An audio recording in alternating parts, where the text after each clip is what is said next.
Hello, I'm Craig Birch here at Manders Real Estate headquarters on the Coxon Road in the heart of Wolverhampton. It's not top tips this weekend, it's 5 ways, and 5 ways in relation to stamp duty land tax. That's been the big talking point of the last 7 days. The autumn budget revealed that the threshold for stamp duty land tax for some people will now rise to £300,000. That's £300,000 you can spend on a property without paying SDLT. Doesn't apply to everyone, we'll go through that in a minute, but that's certainly a big change, and these are 5 things that you need to know about the changes to stamp duty land tax. Number 1, most important, it only applies to first time buyers. If you are not buying a property for the first time, this doesn't apply for you. The old rules are still in effect. So first time buyers, it's great news for you.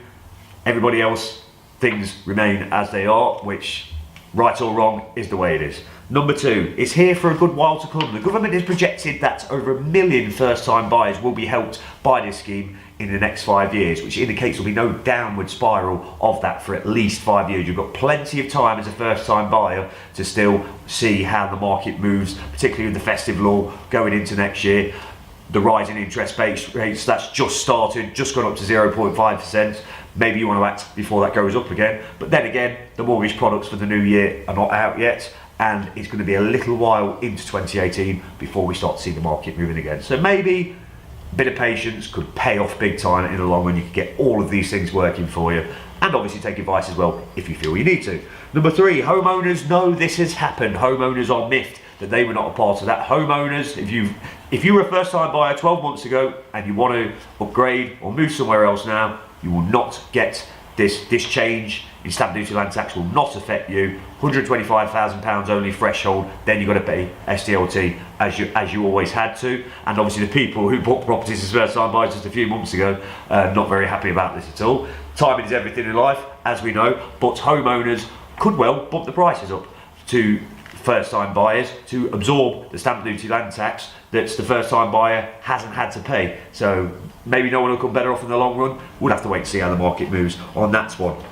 Number 4, you are unlikely to get a higher mortgage as the threshold. I can't see anybody outside London getting a first time buyer's mortgage for £300,000. It just doesn't happen. London is a capital, everything's majorly expensive. Understandably, you'd be looking to buy a tin shed in London for 120 grand these days, but certainly outside of there, unlikely you're going to get a 300 grand mortgage. So don't think that just because this has been implemented, you're going to get a 300 grand mortgage. That's highly unlikely.